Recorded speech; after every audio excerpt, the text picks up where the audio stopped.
Hezbollah ने दावा किया कि उसने हमले में इजराइल के आधुनिक हथियार नष्ट कर दिए हैं। इजराइल की सेना पर ताबड़तोड़ हमले।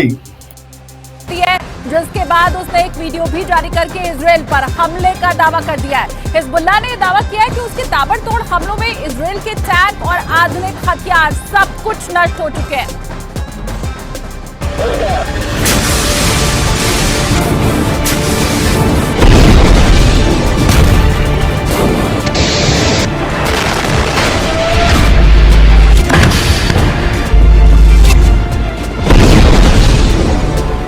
हिजबुल्लाह का दावा है कि इजराइल के खिलाफ वो नए और आधुनिक हथियारों का इस्तेमाल कर रहा है। साथ ही उसने गोरिल्ला वॉर का रास्ता भी अपना लिया है। इजराइल ने दावा किया है कि हिजबुल्लाह ने उस पर एंटी टैंक मिसाइलें दागी। ग्रेनेड, रॉकेट से इजराइल की सेना पर बेहद करीब से हमला किया गया, जिसका एक वीडियो भी सामने आया है।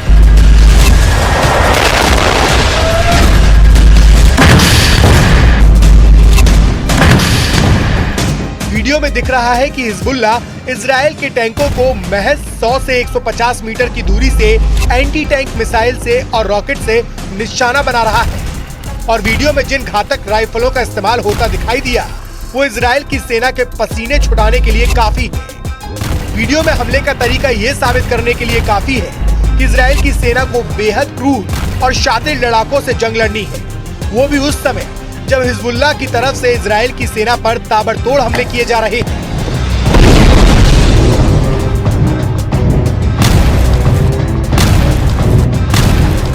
हिजबुल्लाह का दावा है कि इस हमले के लिए उसे इजराइल ने ही मजबूर किया। हिजबुल्लाह के मुताबिक इजराइल ने उसकी सीमा में घुसकर हमले किए, जिसमें लेबनान के कई लोगों की जान चली गई। हिजबुल्लाह का आरोप है कि इजराइल की सेना ने लेबनान के बेकसूर लोगों को निशाना बनाया और आधी रात में वहां जोरदार रॉकेट दागे। इजराइल की सेना ने इस हमले के बाकायदा वीडियो भी जारी किए, जिसमें लेबनान और इजराइल की सीमा के पास मौजूद कुछ फौजी ठिकानों पर धमाके होते दिखाई दिए। इजराइल की सेना के मुताबिक उसने सीमा के पास मौजूद हिजबुल्लाह के ठिकानों पर मिसाइलों से वार किया। इन धमाकों को देखकर ऐसा लगा मानो कोई ज्वालामुखी फट गया हो। इजराइल की सेना के मुताबिक उसने हिजबुल्लाह के अड्डों पर क्लस्टर रॉकेट से वार किया और सीना ठोक के इसकी जिम्मेदारी भी ली। इजराइल की तरफ से जारी किए गए वीडियो में उसकी सेना की टुकड़ी रॉकेट अटैक करती हुई नजर आई। इस दौरान कुछ सैनिकों ने उन रॉकेटों के लॉन्च सेंटर को ट्रैक भी किया, जिसके बाद इजराइल ने दावा किया कि उसकी सेना ने हिजबुल्लाह के कई ठिकानों को पूरी तरह से बर्बाद करने में कामयाबी हासिल की है।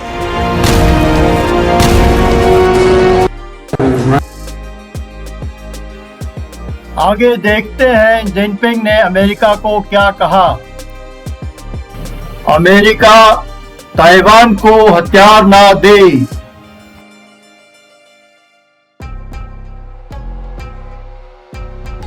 A country that is a communist country that is based on a form of government totally different than ours.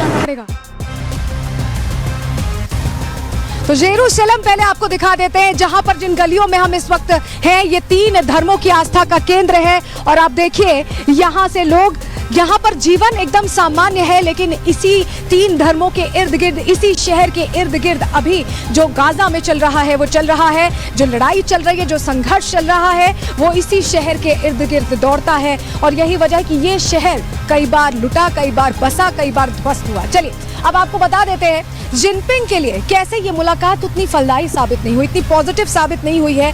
युद्ध का सायरन इसीलिए बचता नजर आ रहा है। पॉइंटर्स आपके सामने रख देते हैं। देखिए, अमेरिका ताइवान को हथियार ना दे, क्योंकि जिनपिंग को लगता है कि ताइवान अगर मजबूत होगा तो जो वो चाह रहे हैं वो नहीं हो पाएगा। वो ताइवान को चाइना में मिलाना चाहते हैं और ताइवान को चाइना का हिस्सा ही मानते हैं।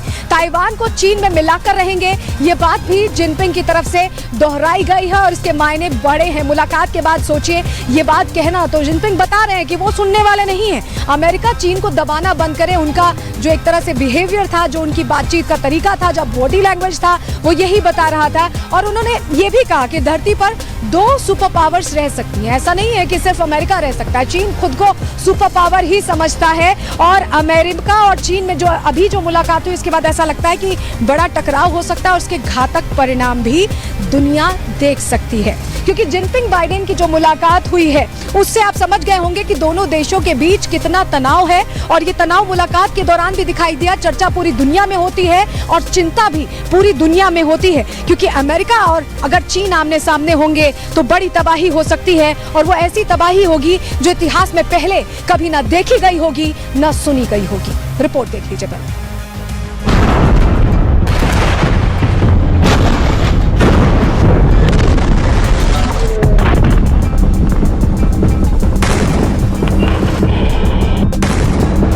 पूरी दुनिया इस वक्त दो मोर्चों पर जारी जंग की गवाह बनी हुई है, लेकिन रूस यूक्रेन और हमास इजराइल के बीच जारी जंग के बाद अब जंग की लपटें एशिया के जिस मोर्चे पर छिड़ने की आशंका सिर उठा रही है, उसने पूरी दुनिया में खलबली मचा दी। क्योंकि एक तरफ जहां इजराइल के परमाणु ठिकानों पर आतंकी संगठन हिजबुल्लाह के हमले की आशंका बढ़ गई है, तो वहीं दूसरी तरफ हमास के खात्मे से तिलमिलाए तुर्की और ईरान जैसे देशों में बढ़ता गुस्सा इस बात का डर बढ़ा रहा है कि अगर इन देशों की शह पर आतंकी संगठन हिजबुल्लाह ने इजराइल के परमाणु ठिकानों पर हमला करने की भूल की, तो इसमें कोई दो राय नहीं कि दुश्मनों पर काल बनकर टूटने वाले नेतन्याहू इसका बदला एटमी वॉर से भी ले सकते हैं, जिसका सीधा सा मतलब होगा वर्ल्ड वॉर 3। कार्रवाई है वो लगातार एक तरफ गाजा पट्टी पर चल रही है और दूसरी तरफ तस्वीरें आप यहाँ पर देखिए, ये तस्वीरें देखिए आईडीएफ की चेक पोस्ट पर कैसे हमला यहाँ पर किया गया था।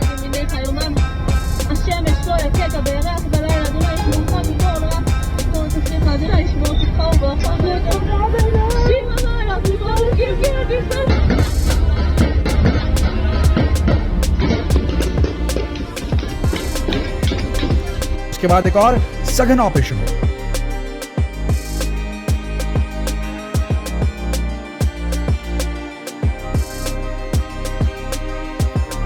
आखिर अल शिफा हॉस्पिटल में क्या हुआ?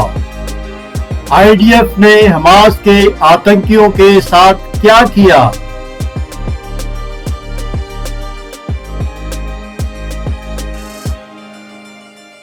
दोस्तों, अचानक आईडीएफ ने अल शिफा के प्रेमाइस को ऑलमोस्ट छोड़ दिया है और उस ऑपरेशन का कोई भी मेजर ऑपरेशन या कंक्लूडिंग ऑपरेशन नहीं करने वाली है इजरायली फौज। तो आखिर ऐसा क्या हुआ कि अल शिफा को छोड़कर भागना पड़ा इजरायली फौज को?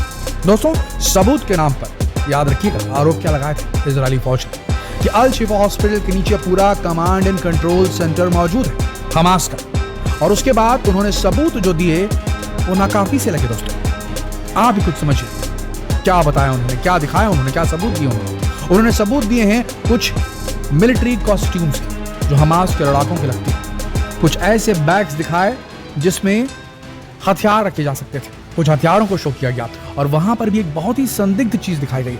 एमआरआई रूम के अंदर एमआरआई मशीन के पीछे उन्होंने काफी सारे हथियारों को दिखाया। अब आप जरा सोच के देखिए, एमआरआई रूम एक ऐसी हॉस्पिटल के अंदर जिस हॉस्पिटल में लगातार पेशेंट और मरीजों का तांता लगा था।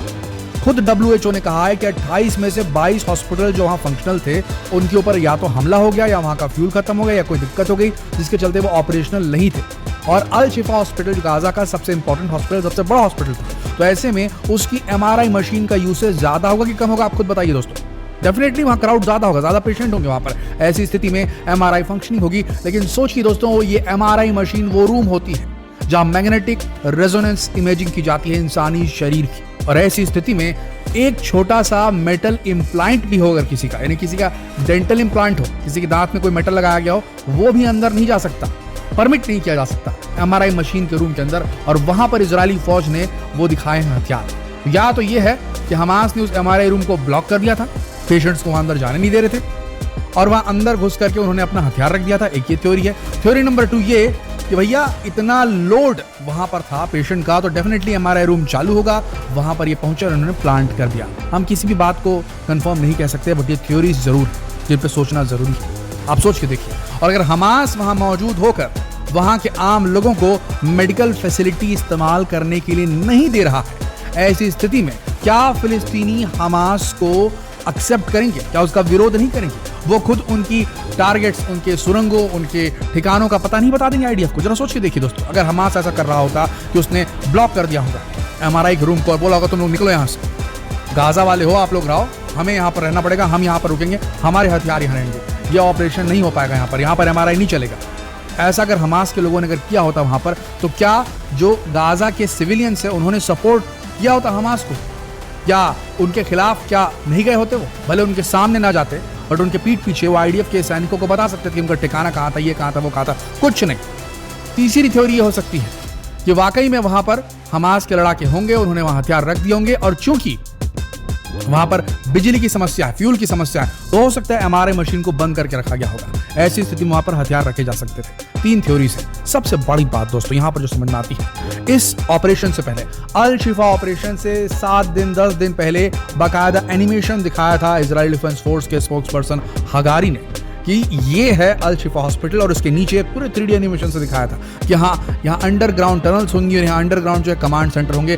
कोई भी कमांड सेंटर का कोई भी वीडियो फुटेज एज अ सबूत नहीं दिखाया IDF ने ये दिखाया कि अल शिफा के अंदर उनको ये सामान मिला, ये हथियार मिले, वो भी बहुत कम मात्रा में थे। तो सोचिए जरा दोस्तों, क्या वाकई में अल शिफा के अंदर जो है वाकई में हमास का जो सेंटर था, या सिर्फ यूं ही अटैक कर दिया गया उसके ऊपर? क्या बोलते हैं आपको क्या लगता है दोस्तों, क्या हुआ होगा? पर अब चारों तरफ से प्रेशर पड़ रहा है। यूनाइटेड नेशन ने कह दिया है कि ये जो है धीरे धीरे इस वॉर को बढ़ाने की तरफ जा रहा है। जिस प्रकार के ऑपरेशन किए जा रहे हैं अस्पतालों, एम्बुलेंसेस और बाकी जगहों को जहां सिविलियंस रहते हैं, जहां वो उनके लिए बचने का एकमात्र स्रोत है, वहां पर हमले किए जा रहे हैं। 11,500 से ज्यादा फिलिस्तीनियों की जो है बोलना चाहिए कि उनकी मृत्यु हो गई है। 1400 इजरायलियों के एवज में 11,000 फिलिस्तीनी खत्म हो चुके हैं, ये बताया जा रहा है। दोस्तों यहाँ पर यूनाइटेड नेशन ये कह रहा है कि इससे ये वॉर जो है वो स्प्रेड हो सकती है, भड़क सकती है, वर्ल्ड वॉर में कन्वर्ट हो सकती है। दूसरा, WHO ने कहा जिस प्रकार के हमले किए जा रहे हैं इजराइल की तरफ से हेल्थ फैसिलिटीज पर, मेडिक्स पर, यूनाइटेड नेशन के जो काम करने वाले 80 स्टाफ थे वो खत्म हो चुके हैं इजरायली बॉम्बिंग के चलते। अब आप समझिए, यूनाइटेड नेशन के लोग भी नहीं बच पा रहे वहां पर, तो आम सिविलियन क्या बचेंगे? 11,500 लोग जो हलाक हुए हैं इजरायली अटैक में गाजा के अंदर, उनमें से 4,500 से ज्यादा तो बच्चे हैं दोस्तों। और उसके बाद अब ऐसा प्रोपेगेंडा दिखाया जा रहा है कि अब नॉर्थ तो साफ हो गया, अब लगता है कि यहाँ से हमास वाले कहीं चले गए, हमें मिले नहीं, चले गए कहीं पर, तो हो सकता है वो साउथ में होंगे। तो एक बार फिर से चलो साउथ में चलते हैं, साउथ में भी इसी प्रकार का ग्राउंड ऑपरेशन करेंगे, उसे भी सपाट करेंगे और वहां रहने वाले लोगों को गाजा से निकाल बाहर कर देंगे। कुल मिलाकर यहाँ पर गाजा के इन्वेजन की तैयारी हो रही है, ऐसा प्रतीत होता है। हालांकि इजराइल का यह कहना है कि वो पहले कंट्रोल करेगा साल भर तक और उसके बाद फिर वो छोड़ देगा गाजा के लोगों के ऊपर में। तो कुल मिलाकर एक बहुत बड़ी कार्रवाई होने वाली है, बहुत बड़ा नुकसान यहाँ पर हुआ है। सबसे बड़ी बात ये, हमास को लेकर के एक बहुत बड़ा बयान अब अली खामेनेई ने दे दिया है, जो कि सुप्रीम लीडर ईरान के हैं, और इससे देखा जा रहा है कि ईरान और हमास के बीच में एक बहुत बड़ी फूट हो गई है। अली खामेनेई जब लगातार हमास के लोगों ने, खासकर जो अल कासम ब्रिगेड के लोगों ने और सारे लोगों ने, हमास के लोगों ने ये कहना शुरू किया कि ईरान बस मुंह से बोलता है, सपोर्ट करने नहीं आ रहा है, हिजबुल्लाह को जंग में उतरने से रोक रहा है, क्यों सामने नहीं आ रहा ईरान? जब बार बार ये आवाजें उठने लगी हमास के अंदर से, हमास की चीफ लीडरशिप के अंदर से, तब उसके बाद अली खामेनेई जो सुप्रीम लीडर थे ईरान के, उन्होंने कैमरे पर आके कहा कि 7 अक्टूबर के हमले से पहले जो हानिये हैं, हमास के चीफ पॉलिटिकल लीडर, उन्होंने हमारे साथ में कोई भी प्लान साझा नहीं किया, हमें कोई इत्तला।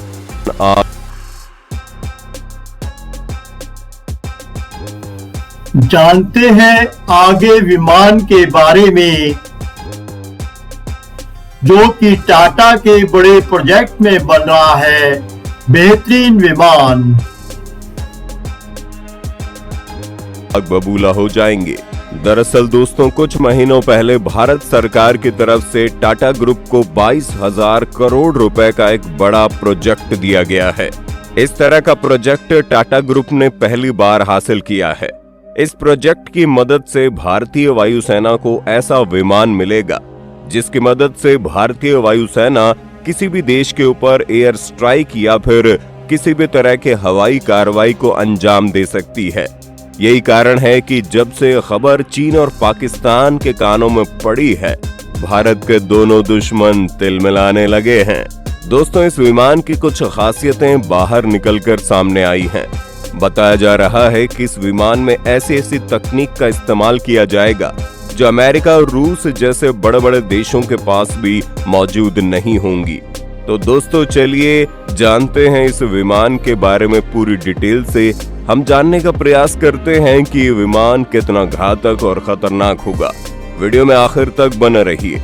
दोस्तों ये बात किसी से छिपी नहीं है कि भारत का मैन्युफैक्चरिंग सेक्टर लगातार तरक्की की ऊंचाइयों को छू रहा है। भारत सरकार के नेतृत्व में हमें ये देखने को मिल रहा है कि किस तरह से मेक इन इंडिया के तहत भारत बड़े बड़े प्रोजेक्ट को अंजाम तक पहुंचा रहा है। भारत में मेक इन इंडिया का तूफान जैसा आ गया है। चीन जो कुछ सालों पहले तक अरबों डॉलर का सामान भारतीय बाजारों में डंप करता था और करोड़ों डॉलर की कमाई करता था, इस साल यानी कि 2023 में चीन को 1 लाख करोड़ रुपए का नुकसान हुआ है। यानी कि भारत पर मेक इन इंडिया का असर दिखना शुरू हो गया है। दोस्तों जब भारत की सभी कंपनियां मेक इन इंडिया मिशन में अपना योगदान दे रही हैं, ऐसे में भारत की शान टाटा पीछे कैसे रह सकती थी। और एक बड़ी जिम्मेदारी को टाटा ग्रुप ने अपने कंधों पर उठा लिया है, जिसके तहत टाटा ग्रुप एक ऐसे विमान को तैयार करके भारतीय वायुसेना के हवाले करने वाला है, जिसे देखने के बाद भारत के दुश्मन अपनी पैंट गीली कर देंगे। इस प्रोजेक्ट में टाटा का साथ देने के लिए यूरोप की एक कंपनी भी निकलकर सामने आई है। आपकी जानकारी के लिए बता दूं कि आज तक टाटा ग्रुप ने किसी भी एयरक्राफ्ट को नहीं बनाया है, यानी कि यह प्रोजेक्ट टाटा ग्रुप के लिए बिल्कुल नया होगा। दरअसल दोस्तों टाटा ग्रुप को भारतीय वायुसेना के लिए C295 ट्रांसपोर्ट विमान बनाने की जिम्मेदारी दी गई है, जिसमें यूरोप की कंपनी एयरबस भी शामिल है। इस डील के तहत 56 C295 विमान तैयार किए जाने हैं, जिसमें से 16 स्पेन से बनकर भारत आएंगे और बाकी के 40 विमानों को गुजरात के वडोदरा में तैयार किया जाएगा। स्पेन में बनने वाले 16 विमानों में से एक विमान भारतीय वायुसेना को प्राप्त हो चुका है। 13 सितंबर 2023 को वायुसेना प्रमुख एयर मार्शल VR चौधरी ने स्पेन के सेविल में एयरबस कंपनी के अधिकारियों से आधिकारिक तौर पर इस विमान को रिसीव किया। दोस्तों C295 एक ऐसा विमान होगा जिसका इस्तेमाल वायुसेना और आम नागरिक दोनों ही कर पाएंगे। इसके बन जाने के बाद भारतीय वायुसेना अपने पुराने ट्रांसपोर्ट विमानों को रिटायर कर देगी, क्योंकि भारत के पास मौजूद लगभग सभी ट्रांसपोर्ट विमान अपनी 60 साल की सेवा भारतीय वायुसेना को प्रदान कर चुके हैं। बाकी बचे 15 विमान स्पेन से 40 महीनों के अंदर तैयार होकर भारत पहुंच जाएंगे। भारत में ऐसा पहली बार देखने को मिलेगा जब किसी निजी कंपनी द्वारा सैन्य विमान का निर्माण किया जाएगा। दोस्तों अब आप लोगों के मन में सवाल आ रहा होगा कि इस विमान के भारतीय वायुसेना में शामिल होने से हमें क्या फायदा होगा। तो दोस्तों आपकी जानकारी के लिए बता दूं कि ये विमान सभी तरह के इलेक्ट्रॉनिक वारफेयर सूट के साथ भारत में ही तैयार किए जाएंगे, जिससे भारत के एरोस्पेस इकोसिस्टम को बढ़ावा मिलेगा। भारत का पहला मेक इन इंडिया विमान भारतीय वायुसेना को सितंबर 2026 तक प्राप्त होगा और इसके अंदर लगने वाले सभी पुर्जे भारत में ही तैयार किए जाएंगे। दोस्तों जिस तरह टाटा ग्रुप विदेशी कंपनियों के साथ मिलकर इस विमान को बनाने में अपना योगदान देगा, इससे टाटा ग्रुप को विमान बनाने का अच्छा खासा अनुभव प्राप्त होगा। इसके अलावा बताया जा रहा है कि आने वाले समय में टाटा कमर्शियल प्लेन को भी बनाने का काम करेगा।